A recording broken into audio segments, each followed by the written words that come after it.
विलोम शब्द एवं उनका महत्व। विलोम शब्द सभी कक्षाओं में, वो आप 5वीं ले लें, छठी ले लें, 7वीं से लेके 12वीं, यहाँ तक कि स्नातक की जो परीक्षाएं होती हैं, उनके भी विभिन्न खंडों में जो हिंदी के विषय होते हैं, उससे अक्सर विलोम शब्द का जो है ना, विलोम अर्थ वाले शब्द पूछा जाता है। दरअसल विलोम होता है क्या? विलोम उसको उल्टा अर्थ वाले शब्द भी कहते हैं, विपरीत अर्थ वाले शब्द भी बोलते हैं। तो वो क्या होता है कि दरअसल विलोम शब्द हम लोग को सुनने में आसान लगता है, या ऐसा सोच के चलते हैं कि विलोम अर्थ वाले शब्द है, उसको आसानी से जवाब दे ही देंगे, इसको पढ़ने की समझने की जरूरत नहीं है। दरअसल इसी ओवर कॉन्फिडेंस में क्या होता है कि हम लोग उसमें धोखा खा जाते हैं। दरअसल उसके भी एक छोटी छोटी उसकी टेक्निक्स है, जिसको हम लोग समझ लें तो विलोम अर्थ वाले जो शब्द होते हैं वो एक्यूरेट एक्यूरेट आप बना सकते हैं, ठीक ठीक बना सकते हैं। इसमें क्या है? इसमें कुछ नियमें बना हुआ है ना? जिसको समझना होगा, हाँ, रटना नहीं है, केवल समझ लेना है। सजातीय नियम। सजातीय मतलब जो शब्द है, शब्द जिस श्रेणी के हैं, उसका विलोम भी उसी श्रेणी का होगा। यदि संज्ञा शब्द का विलोम पूछ रहा है, तो उसका विलोम भी क्या होगा? संज्ञा ही होगा। विशेषण है तो उसका विलोम विशेषण होगा। क्रिया है तो क्रिया का विशेषण उल्टा क्या होगा? आपको क्रिया ही होगा। ठीक है? कुछ ऐसे भी विलोम शब्द है जिसमें क्या है कि उपसर्ग के वजह से बनता है। जैसे हम लोग समान है तो लगा दिए तो असमान हो जाता है। तो इस ढंग से क्या होता है? न्याय है, न्याय में लगा देंगे और न्याय हो जाएगा, ठीक उल्टा हो जाएगा। तो दो तरह की चीज हो गई इसमें। सजातीय नियम मतलब जिस श्रेणी के शब्द है, उसी श्रेणी के उसके विलोम भी होगा। और फिर कुछ ऐसे शब्द हैं जिसमें कुछ नहीं करना है, उससे पहले लगा देना होता है, या अन देना होता है, या अप लगा देना होता है। बस ये लगा देने से क्या हो जाता है? उसका अर्थ उल्टा हो जाता है। चलिए, तो पहले श्रेणीवार वर्गीकरण की आवश्यकता। हम ये वर्गीकरण क्यों करते हैं? विलोम शब्दों को रटने का स्थान पर उसके व्यवहारिक संदर्भ और उपयोगिता के आधार पर वर्गीकृत करने से भाषा की समझ बढ़ती है।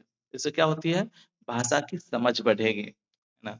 तो हम लोग जो विपरीत अर्थ वाले शब्द जो हम लोग निकालते हैं, विपरीत अर्थ वाले शब्द जो सही सही हम लोग जो दे पाते हैं, उसमें कुछ ध्यान रखा जाता है। क्या ध्यान रखा जाता है? गुण, आकार, समय, क्रिया, जैसे 10 मुख्य भाषाई आयामों के आधार पर सहज समझ हम लोग विकसित कर पाते हैं। सटीक लेखन और भाषण कला में सहायक संरचना का निर्माण। जब आप भाषण देते हैं, डिबेट करते हैं या डिस्कशन करते हैं, तो उसमें क्या होता है?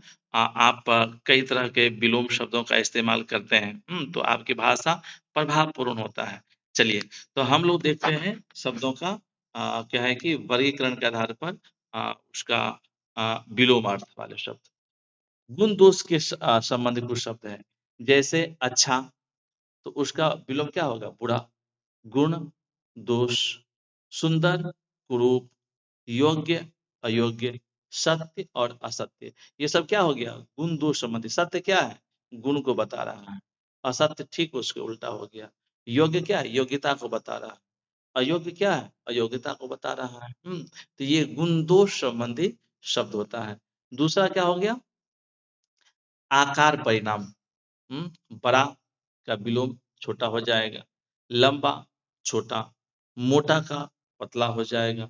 विशाल, संकीर्ण, अधिक, कम। नहीं, ये क्या चीज बताता है? आकार बताता है, परिणाम बताता है, परिमाण बताता है। तीसरा है समय संबंधी। है दिन का रात, आज, कल, वर्तमान का भूत, शीघ्र, विलंब, प्रारंभ और अंत। ये आपका क्या हो गया? गुण दोष संबंधी, आकार परिणाम संबंधी और समय संबंधी शब्द। ठीक है? चलिए, 4 में देखते हैं। दिशा संबंधी विलोम शब्द। आप देखिए इसमें दिशा संबंधी विलोम शब्द। पूर्व का पश्चिम हो जाएगा, उत्तर का ठीक उल्टा दक्षिण हो जाएगा, ऊपर का नीचे, आगे का पीछे, दायां का बायां। ऐसा नहीं है कि पूर्व का उत्तर हो जाएगा, नहीं, क्योंकि दिशा 4 है। ठीक विपरीत में जो होगा, हम यदि पूरब की तरफ मुंह करके खड़ा है, तो ठीक पीछे क्या हो जाएगा? पश्चिम हो जाएगा, उत्तर के ठीक पीछे दक्षिण हो जाएगा, ऊपर का नीचे, ये दिशा संबंधी विलोम शब्द है। फिर भाव और स्थिति संबंधी भी विलोम शब्द है। नहीं, देखिए, भाव और स्थिति संबंधी, सुख दुख, ये क्या है? सुख दुख क्या है? एक भाव है। हर्ष, शोक, प्रेम, घृणा, आशा, निराशा, शांति, अशांति है। तो ये पांचवा जो प्रकार हो गया, वो हो गया आपको भाव संबंधी। अब हम लोग देखते हैं जीवन प्रकृति संबंधी। जीवन मृत्यु, जन्म मरण, प्रकाश अंधकार, उन्नति अवनति, निर्माण विनाश, ये जीवन और प्रकृति। जीवन क्या है? ये मृत्यु। जीवन क्या है? जीवन और जन्म होगा तो मृत्यु भी होगा। प्रकाश क्या है? प्रकृति से संबंधित चीज है। अंधकार क्या है? प्रकृति से संबंधित है। तो इस तरह से हो गया। अब देखिए, सामाजिक, बौद्धिक एवं नैतिक आयाम। सामाजिक आयाम में सातवां में क्या हो जाता है? सामाजिक व्यवहार, सामाजिक व्यवहारिक, मित्र शत्रु, धनी निर्धन, राजा प्रजा, समान सम्मान अपमान, न्याय अन्याय। तो ये क्या हो गया? सामाजिक व्यवहार संबंधी विलोम शब्द हो गया। ज्ञान और ज्ञान संबंधी, देखिए शब्द है कुछ, ज्ञान अज्ञान, विद्या अविद्या, ज्ञात अज्ञात,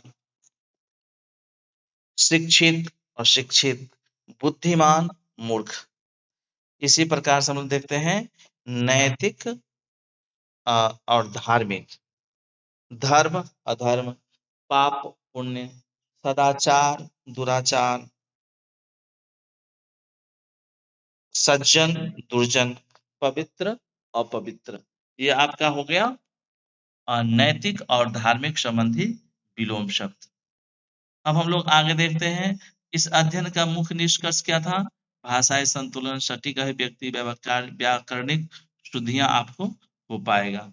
उम्मीद है ये आपको अच्छा लगा होगा, आपके लिए ज्ञानवर्धक होगा। धन्यवाद।